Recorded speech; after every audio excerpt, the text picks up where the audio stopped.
Bismillahirrahmanirrahim. Assalamualaikum warahmatullahi wabarakatuh. Alhamdulillahirabbil alamin. Wassalatu wassalamu ala asrofil anbiya'i wal mursalin Sayyidina wa maulana Muhammadin wa ala alihi wa sahbihi ajma'in. Rabbi shrahli sadri wa yassirli amri wa ahlul 'uqdatam min lisani yafqahu qawli amma ba'du. Ibu-ibu rahimakumullah, apa kabar? Semoga ibu-ibu sekalian senantiasa dalam keadaan sehat walafiat, dan semoga Allah Ta'ala senantiasa melimpahkan rahmat, hidayah, inayah kepada ibu-ibu sekalian, sehingga ibu-ibu selalu diringankan dalam langkah ke jalan kebaikan, jalan kesolehan, dan dijauhkan dari mara bahaya, bala, bencana, dan sesuatu yang tidak bermanfaat. Amin, Allahumma amin. Dalam Islam, seluruh amal manusia di akhirat akan ditimbang dalam timbangan amal yang disebut mizan. Jika timbangan amal baiknya lebih berat, maka pertanda ia akan selamat. Sebaliknya, jika timbangan amal buruknya yang lebih berat, maka pertanda ia akan celaka. Allah Ta'ala berfirman, kami akan memasang timbangan yang tepat pada hari kiamat, maka tiadalah dirugikan seseorang barang sedikit pun. Dan jika amalan itu hanya seberat biji sawi pun, pasti kami datangkan pahalanya. Dan cukuplah kami sebagai pembuat perhitungan. Quran Surat Al-Anbiya ayat 47.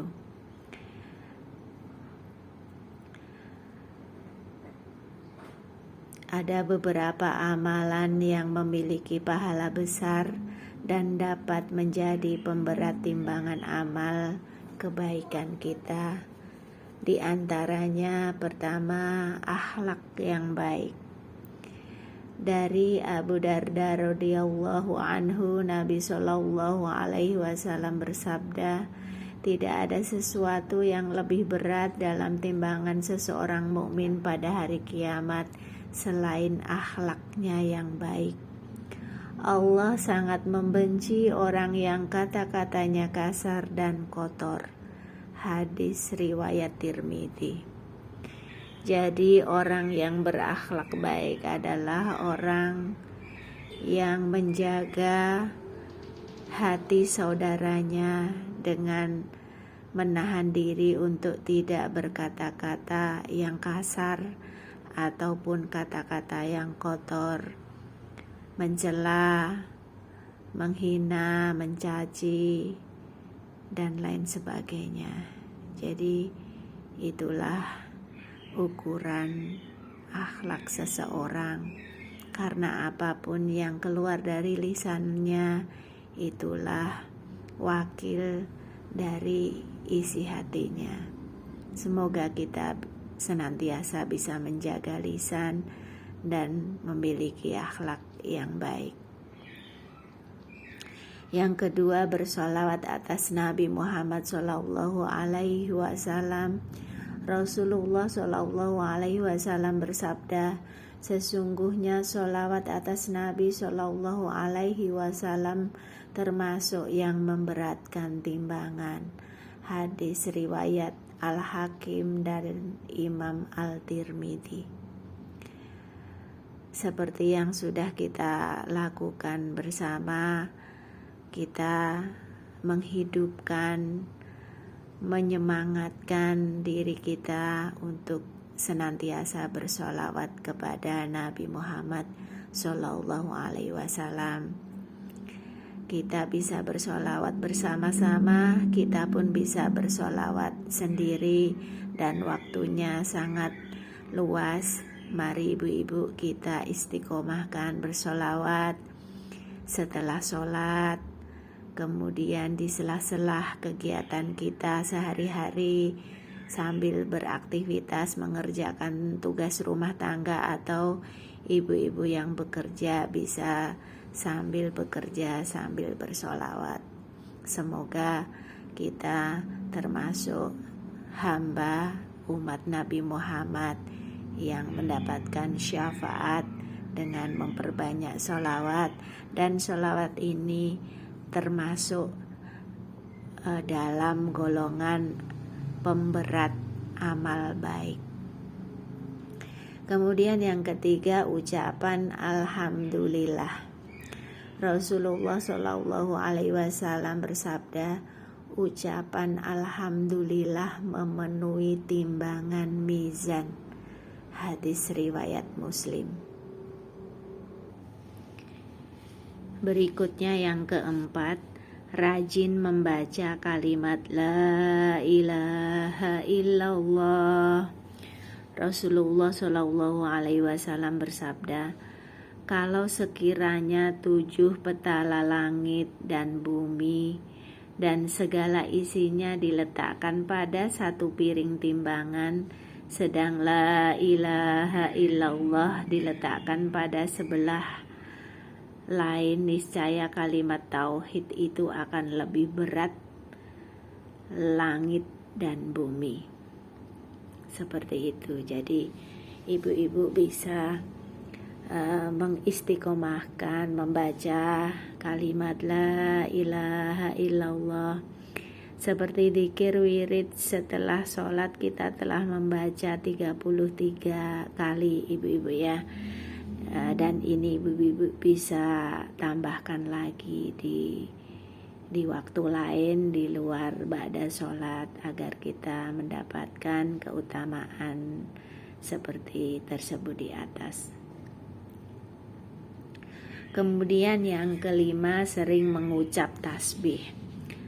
Rasulullah Shallallahu Alaihi Wasallam bersabda, 2 kalimat ringan pada lisan dan berat pada timbangan dan menimbulkan cinta kepada Tuhan itu subhanallah wa bihamdi subhanallahil azim. Hadis riwayat Bukhari. Jadi kalimat ini juga pemberat timbangan amal nanti kita di mizan. Kemudian yang keenam, rajin bersedekah. Sedekah yang paling bagus adalah waktu pagi ibu-ibu ya, setelah sholat subuh. Maka ada 2 malaikat yang mendoakan jika kita bersedekah, maka malaikat mendoakan agar kita mendapat ganti dari Allah. Apabila kita bakhil tidak mau bersedekah, maka kebinasaan yang akan didoakan oleh malaikat. Kemudian yang ketujuh, rutin sholat tahajud dan witir. Sholat tahajud bisa di awal waktu, di pertengahan, atau di akhir waktu sepertiga malam terakhir. Bisa dilanjutkan dengan witir, atau ibu-ibu bisa melakukan witir sebelum tidur. Jadi amalan ini bisa dirutinkan untuk pemberat amal di mizan. Yang kedelapan, banyak membaca Al-Quran. Jadi membaca Al-Quran juga termasuk pemberat mizan. Di samping 1 huruf di dalam Al-Quran pahalanya 10 kebaikan. Jadi kalau kita membaca misalnya sehari 1 lembar atau 1 juz, sudah banyak pahalanya.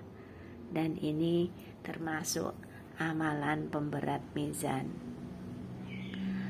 Surat apa yang sebaiknya kita baca? Semua surat dalam Al-Quran baik, tapi jika kita mengamalkan surat-surat dalam Al-Quran kita baca di waktu tertentu, kita akan lebih maksimal mendapatkan manfaatnya. Misalnya pada subuh kita membaca surat Al-Waqiah. Itu bagus untuk agar Allah memudahkan rezeki kita. Kemudian misalnya setelah membaca surat Al-Waqiah, kita membaca surat Yasin agar Allah mengampuni dosa-dosa kita. Dan bisa ditambah dengan surat-surat yang lain. Dan membaca Al-Quran yang terbaik adalah yang istiqomah. Diusahakan kita membaca Al-Quran dari juz 1 sampai 30 berangsur-angsur, misalnya sehari mampu 1 lembar atau 1 halaman atau 1 juz terus menerus. Jadi nanti sampai selesai biasakan ibu membaca doa khatmil Quran seperti itu. Kemudian ba'da maghrib misalnya kita menghidupkan waktu antara maghrib dan isya dengan membaca Al-Quran, membaca surat Yasin. Barang siapa membaca surat Yasin di malam hari maka diampuni dosanya oleh Allah Ta'ala di hari itu. Kemudian membaca surat Al-Mulk, dihindarkan dari fitnah kubur atau azab kubur. Seperti itu ibu-ibu. Kemudian yang ke-9, puasa semata-mata mencari ridho Allah Subhanahu wa Ta'ala. Dalam satu lagi hadis qudsi Allah Ta'ala berfirman yang bermaksud puasa itu dinding atau perisai dari api neraka, dan ia adalah untukku, dan aku sendiri akan membalasnya. Dia yang berpuasa meninggalkan nafsu syahwat, meninggalkan makan dan minum karena aku. Sesungguhnya bau yang keluar dari mulut orang yang berpuasa lebih wangi di sisi Allah dari bau kasturi. Hadis qudsi riwayat Baihaqi, Tabrani dan Abdal bin Bashir dari Ibnu Kasyasyah. Rasulullah Shallallahu Alaihi Wasallam pernah bersabda yang bermaksud di surga terdapat 8 pintu, diantaranya ada pintu bernama Ar-Royan. Tidak diizinkan masuk melaluinya kecuali orang-orang yang berpuasa. Hadis ini riwayat Bukhari. Selanjutnya yang terakhir, yang ke-10, memiliki niat yang baik-baik. Sebuah hadis menjelaskan seorang hamba yang dikaruniakan Allah ilmu dan niat yang ikhlas. Ia berkata, seandainya aku memiliki harta, niscaya aku akan beramal sebagaimana yang diperbuat oleh si fulan, golongan yang diberikan harta dan ilmu. Dengan niatnya tersebut maka pahala kedua-dua hamba ini sama. Ini hadis Tirmidzi. Kemudian hadis bahwa sesungguhnya setiap amalan itu bergantung kepada niat, dan bahwa sesungguhnya bagi setiap orang apa yang ia niatkan. Hadis riwayat Bukhari dan Muslim, muttafaqun alaih. Sesungguhnya Allah menulis kebaikan-kebaikan dan kesalahan-kesalahan, kemudian menjelaskannya.